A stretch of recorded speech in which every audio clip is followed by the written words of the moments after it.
ആരാണ് കുടിക്കിയത് മകളെ കുടിക്കിയതെന്നാണ് പറയുന്നത്? ഈ അജ്മലും ഈ അഫീഷ എന്ന് പറഞ്ഞാൽ അവനും കൂടി ഇതിൽ ചേർത്ത് ഇവരെല്ലാവരും കൂടി കുടിക്കിയതാണ് മക്കളെ. അവൻ പൈസയ്ക്ക് വേണ്ടി ചെയ്തതല്ലേ. എന്തിനാണ് എൻ്റെ മോളെ കുരുക്കാൻ വേണ്ടി ആ പാവപ്പെട്ട സ്ത്രീയുടെ പുറത്തോട് കയറ്റി ഇറക്കിയത്? എൻ്റെ മോളെ ജയിലിലാക്കാൻ വേണ്ടി എന്തിനാണ് അവൻ ചെയ്തത്? പാവമല്ലേ, അത് നമ്മളൊരു ഫാമിലിയിൽ താമസിക്കുന്നല്ലേ. കരഞ്ഞിട്ടൊന്നും ഒരു കാര്യമില്ല. ആളെ മനസ്സിലായോ? കൊല്ലം മൈനാഗപ്പള്ളിയിൽ കാർ കയറ്റി ഒരു പാവം സ്ത്രീയെ കൊന്ന രണ്ടാം പ്രതി ഉണ്ടല്ലോ, ശ്രീകുട്ടി, ഡോക്ടറാണ്. ആ ശ്രീകുട്ടിയുടെ അമ്മയാണ് ഇപ്പോൾ ഇരുന്ന് കരയുന്നു.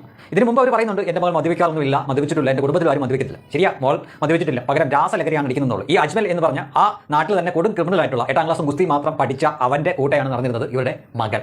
സാധാരണഗതിയിൽ ഏതെങ്കിലും കുടുംബത്തിൽ മാതാപിതാക്കൾ ഉണ്ടെങ്കിൽ അവർ അറിഞ്ഞാൽ സമ്മതിക്കുന്ന കാര്യമാണോ ഈ സംഭവിച്ചത്? ഡോക്ടറായിട്ടുള്ള തൻ്റെ മകളുടെ കൂട്ടുകാരനായിട്ട് വരുന്നത് ഒരു 8ാം ക്ലാസ് ഗുസ്തിയും നാട്ടിലെ അറിയപ്പെടുന്ന ക്രിമിനലുമായിട്ടുള്ളത്. അവൻ കുറേ പണം അടിച്ചുകൊണ്ട് പോയി, അത് തിരിച്ച് പണം സ്വർണ്ണം കൊണ്ടുപോയി അത് എങ്ങനെയെങ്കിലും തിരിച്ച് വാങ്ങാൻ വേണ്ടിയിട്ടാണ് അത്രേ അവനോട് സൗഹൃദം തുറന്നത് എന്നാണ് ശ്രീകുട്ടി പറഞ്ഞത്. ഇതൊന്നുമല്ല കാരണം. ഞാൻ ഏതാനും ഉദാഹരണങ്ങൾ പറയാം. ഇതൊക്കെ നടന്നത് കമ്മ്യൂണിസ്റ്റ് കുടുംബങ്ങളിലാണ്. ശ്രദ്ധിക്കണം, കമ്മ്യൂണിസ്റ്റ് കുടുംബങ്ങളിലാണ്. ഈ ശ്രീകുട്ടി ഷാജി എന്ന ഈ ഡോക്ടറും ഒരു കമ്മ്യൂണിസ്റ്റ് കുടുംബമാണ്. ഇതെങ്ങനെ മനസ്സിലായി എന്നാണോ? നോക്കൂ, ഈ ചിത്രം ഒന്ന് നോക്കിയാൽ നിങ്ങൾക്ക് അതിനുള്ള ഉത്തരം കിട്ടും. ഇത് മലയാളത്തിലെ പ്രമുഖ മാധ്യമം തന്നെ അതിനകത്ത് പോയി ഇവരോട് ഓരോ ബൈറ്റും കാര്യങ്ങളൊക്കെ ചോദിച്ചപ്പോൾ, ഇപ്പോൾ ഇങ്ങനെ ഒരു ദാരുണ സംഭവത്തിന് ഇന്റർവ്യൂ എന്ന് പറയാൻ പാടില്ലല്ലോ. അപ്പോൾ ചോദിച്ചപ്പോൾ അവർ കൊടുത്തപ്പോൾ അകത്തെ ദൃശ്യങ്ങളിൽ നിന്ന് എനിക്ക് കിട്ടിയൊരു ദൃശ്യമാണിത്. നോക്കൂ, ഇവിടെ നമുക്കറിയാം, കൃത്യമായിട്ട് അറിയാം, DYFI കൊടുത്ത ഒരു ഉപകാരമാണ്, ഒരു സമ്മാനമാണ് അവിടെ ഇരിക്കുന്നത്. ഈ ശ്രീകുട്ടി എന്ന് പറഞ്ഞ ആൾ MBBS ഉന്നത വിജയം നേടിയപ്പോൾ DYFI കൊടുത്ത സമ്മാനമാണ് അവിടെ ഇരിക്കുന്നത്. DYFI അവർക്കല്ലാതെ മറ്റൊരു രാഷ്ട്രീയക്കാരൻ്റെയും മക്കൾക്കോ ആർക്കും ഒന്നും കൊടുക്കില്ല.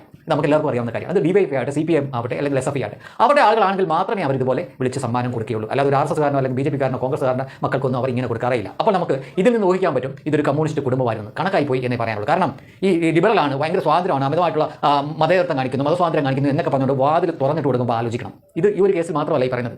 നമുക്കറിയാം, ആറ്റുകാൽ സ്വദേശിയായിട്ടുള്ള ബിന്ദുവിൻ്റെ മകൾ നിമിഷ ഫാത്തിമ, ഈ ബിന്ദു ഒരു അറിയപ്പെടുന്ന കമ്പനിയായിരുന്നു. ഇനി അഖില എന്ന ഹാദിയ, അറിയാം, ഹാദിയ എന്ന അഖിലയുടെ അച്ഛൻ്റെ പേര് അശോക് എന്നാണ്.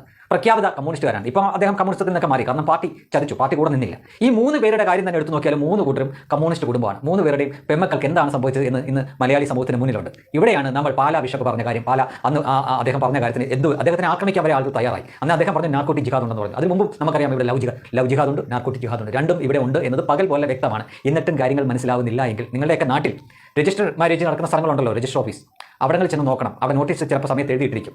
അതിൽ ആ പുരുഷൻ്റെ പേരും അവൻ്റെ വിദ്യാഭ്യാസ യോഗ്യതയൊക്കെ ഒന്ന് നോക്കണം. പെണ്ണിൻ്റെ നോക്കണം. PG കാരൊക്കെ ആയിരിക്കും പെണ്ണ്, ഉയർന്ന വിദ്യാഭ്യാസമുള്ളവരായിരിക്കും. പക്ഷേ പുരുഷൻ 8ാം ക്ലാസ്സോ 10ാം ക്ലാസ്സോ കഷ്ടിച്ച് +1 +2 ഒക്കെ മാത്രം പാസ്സായിട്ടുള്ള എന്താ പറയുക തക്കട പരിപാടിയായിട്ട് നടക്കുന്ന ടീമുകളായിരിക്കും. എല്ലാം ഏതായിരിക്കുമെന്ന് പ്രത്യേകിച്ച് പറയേണ്ട കാര്യമില്ലല്ലോ.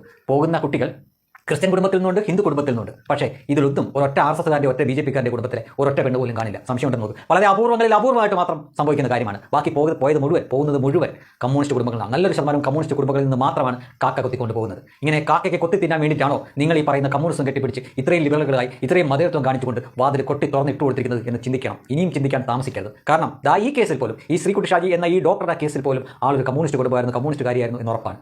തൻ്റെ കയ്യിൽ നിന്ന് ലക്ഷക്കണക്കിന് രൂപ അടിച്ചു മാറ്റി ഒരു ക്രിമിനൽ എന്ത് കാരണം പറഞ്ഞു, അല്ലെങ്കിൽ ഏത് വഴിയിലാണ് അടിച്ചു മാറ്റിയത് എന്ന് പറയേണ്ട കാര്യമില്ലല്ലോ. അത് സംഭവിച്ചിരിക്കുന്നു. അത് സംഭവിച്ചത് എങ്ങനെയാണ്? അതിനുള്ള അവസരം ഒരുക്കി കൊടുത്താണ്. അവസരം ഒരുക്കിയത് എങ്ങനെയാണ്? കമ്മ്യൂണിസ്റ്റ് കുടുംബമായതുകൊണ്ടാണ് ആ അവസരം കിട്ടിയത്. മനസ്സിലായില്ലെങ്കിൽ മനസ്സിലാക്കണം. ഇവിടെ കാക്ക കൊത്തിക്കൊണ്ട് പോകുന്നതിൽ 99% ഇത്തരക്കാരുടെ വീട്ടിൽ നിന്ന് തന്നെയാണ് എന്ന കാര്യത്തിൽ ഒരു സംശയമില്ല. ഇനിയും പറയണം, ഇവിടെ ലവ് ജിഹാദ് ഇല്ല എന്നും നാർക്കോട്ടിക് ജിഹാദ് ഇല്ല എന്നും. നിങ്ങൾക്ക് നല്ല നമസ്കാരം.